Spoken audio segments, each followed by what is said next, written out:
പഞ്ചായത്ത് തെരഞ്ഞെടുപ്പിൽ വൻ വിജയം നേടിയ മുണ്ടക്കയം മേഖലയിൽ ഇടത് വലത് മുന്നണികൾ പ്രസിഡന്റ് സ്ഥാനത്തേക്ക് മത്സരിക്കാനുള്ള പട്ടിക അംഗീകരിച്ച നടപടികൾ പൂർത്തിയാക്കി. ഇടത് മുന്നണിയിൽ നിന്നും ഭരണം UDF തിരിച്ചുപിടിച്ച മുണ്ടക്കയം ഗ്രാമപഞ്ചായത്തിൽ ആദ്യ 2 വർഷം സീനിയർ അംഗം കോൺഗ്രസിലെ സൂസമ്മ മാത്യു പ്രസിഡന്റാവും. ആദ്യ 2 വർഷത്തേക്കാണ് സൂസമ്മയ്ക്ക് അനുവദിച്ചിരിക്കുന്നത്. തുടർന്ന് DCC അംഗം റോയി കപ്പലുമാക്കലായിരിക്കും പ്രസിഡന്റാവുക. ജനറൽ പ്രസിഡന്റാണ് അനുവദിച്ചതെങ്കിലും 4ാം തവണ വിജയിച്ച സൂസമ്മയെ ആദ്യ ടേം പ്രസിഡന്റാക്കാൻ തീരുമാനിക്കുകയായിരുന്നു.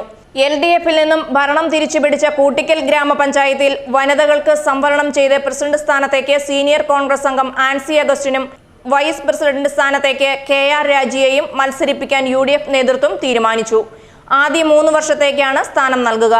തുടർന്ന് 2 വർഷം കോൺഗ്രസിലെ തന്നെ പ്രസിഡന്റ് സ്ഥാനത്തേക്ക് ഷീബ ആബിയും വൈസ് പ്രസിഡന്റ് സ്ഥാനത്തേക്ക് ജിജോ കാരക്കാടിനെയും തീരുമാനിച്ചു. ബ്ലോക്കിന് കീഴിൽ UDF-ൽ നിന്ന് പിടിച്ചെടുത്ത ഏക പഞ്ചായത്തായ കോരത്തോട്ടിൽ CPM-നാണ് പ്രസിഡന്റ് സ്ഥാനം. മുൻ പഞ്ചായത്ത് പ്രസിഡന്റ് കൂടിയായ VN പീതാംബരൻ പ്രസിഡന്റാകും. 14 സീറ്റുകളിൽ 4 UDF-നും 7 LDF-നും 2 NDA-യും 1 സ്വതന്ത്രനുമാണ് വിജയിച്ചത്.